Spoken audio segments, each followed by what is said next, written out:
ಸ್ವಾಮಿ ವಿವೇಕಾನಂದರ ಜೀವನದ ಕುರಿತು ಸರಳ, ಸ್ಪಷ್ಟ ಮತ್ತು ಮಾಹಿತಿಪೂರ್ಣವಾಗಿ. ಸ್ವಾಮಿ ವಿವೇಕಾನಂದರ ಜೀವನ. ಸ್ವಾಮಿ ವಿವೇಕಾನಂದರು ಭಾರತದ ಯುಗಪ್ರಭಾ ಪುರುಷರಲ್ಲಿ ಒಬ್ಬರಾಗಿದ್ದು, ಭಾರತೀಯ ಸಂಸ್ಕೃತಿಯ ಪರಮ ವೈಭವವನ್ನು ಜಗತ್ತಿಗೆ ಪರಿಚಯಿಸಿದ ಧಾರ್ಮಿಕ ಚಿಂತಕರಾಗಿದ್ದರು. ಅವರು ಯುವಶಕ್ತಿ, ರಾಷ್ಟ್ರಪ್ರೇಮ ಮತ್ತು ಮಾನವತೆಯ ಸಾರಥಿಯೆನಿಸಿದ್ದರು. ಜನನ ಮತ್ತು ಕುಟುಂಬದ ಹಿನ್ನೆಲೆ. ಸ್ವಾಮಿ ವಿವೇಕಾನಂದರು 1863 ಜನವರಿ 12 ರಂದು ಪಶ್ಚಿಮ ಬಂಗಾಳದ ಕೋಲ್ಕತ್ತೆಯಲ್ಲಿ ನರೇಂದ್ರನಾಥ ದತ್ತ ಎಂಬ ಹೆಸರಿನಲ್ಲಿ ಜನಿಸಿದರು. ತಂದೆ ವಿಶ್ವನಾಥ ದತ್ತರು ನ್ಯಾಯವಾದಿಗಳಾಗಿದ್ದು, ತಾಯಿ ಭುವನೇಶ್ವರಿ ದೇವಿ ಧಾರ್ಮಿಕ ಹಿನ್ನೆಲೆಯವರಾಗಿದ್ದರು. ಅವರ ಮನೆ ವಾತಾವರಣವೇ ಶಾಸ್ತ್ರೀಯ, ಧಾರ್ಮಿಕ ಹಾಗೂ ಕಲಾತ್ಮಕವಾಗಿತ್ತು. ಶಿಕ್ಷಣ ಮತ್ತು ಯೋಗ ಗುರು ಪರಿಚಯ. ವಿವೇಕಾನಂದರು ಪಾಶ್ಚಾತ್ಯ ಸ್ಟೈಲ್ ಶಿಕ್ಷಣ ಪಡೆಯುತ್ತಿದ್ದರು. ಆದರೆ ಅವರು ಆಧ್ಯಾತ್ಮಿಕ ಜಿಜ್ಞಾಸೆಯಿಂದ ಕೂಡಿದವರು.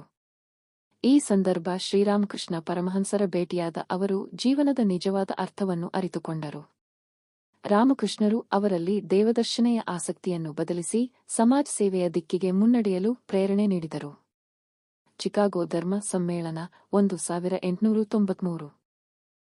1893ರಲ್ಲಿ ಅಮೆರಿಕದ ಚಿಕಾಗೋ ನಗರದಲ್ಲಿ ನಡೆದ ವಿಶ್ವ ಧರ್ಮ ಮಹಾಸಮ್ಮೇಳನದಲ್ಲಿ ಸ್ವಾಮಿ ವಿವೇಕಾನಂದರು ಭಾರತೀಯ ಸಂಸ್ಕೃತಿಯ ಹೆಮ್ಮೆ ಮೆರೆದರು.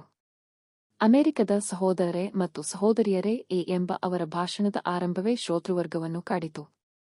ಅವರು ಹಿಂದೂ ಧರ್ಮದ ಸಹಿಷ್ಣುತೆಯನ್ನು, ವಿಶ್ವಮಾನವತೆಯ ಮೌಲ್ಯಗಳನ್ನು ಜಗತ್ತಿಗೆ ಪರಿಚಯಿಸಿದರು.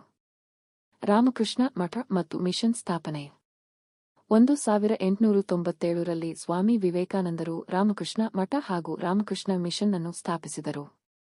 ಇದರ ಉದ್ದೇಶ ಜೀವ ಸೇವೆ ಎಂದು ಜನಸೇವೆಯೇ ಎಂಬ ತತ್ವವನ್ನು ಜೀವಂತವಾಗಿಟ್ಟುಕೊಳ್ಳುವುದು.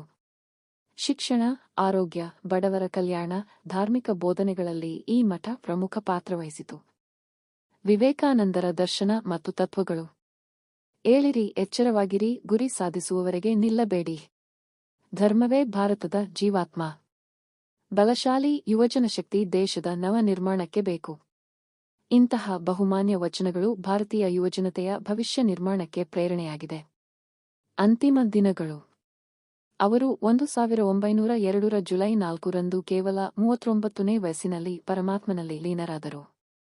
ಆದರೆ ಅವರ ಭಾವನೆಗಳು, ತತ್ವಗಳು ಹಾಗೂ ಜೀವನಪಥ ಸಾರ್ಥಕವಾಗಿ ಮುಂದುವರಿಯುತ್ತಿವೆ. ಸ್ವಾಮಿ ವಿವೇಕಾನಂದರು ಭಾರತವನ್ನು ಜಗತ್ತಿಗೆ ಗುರುತಿಸಲು ಕಾರಣರಾದ ಮಹಾಪುರುಷ.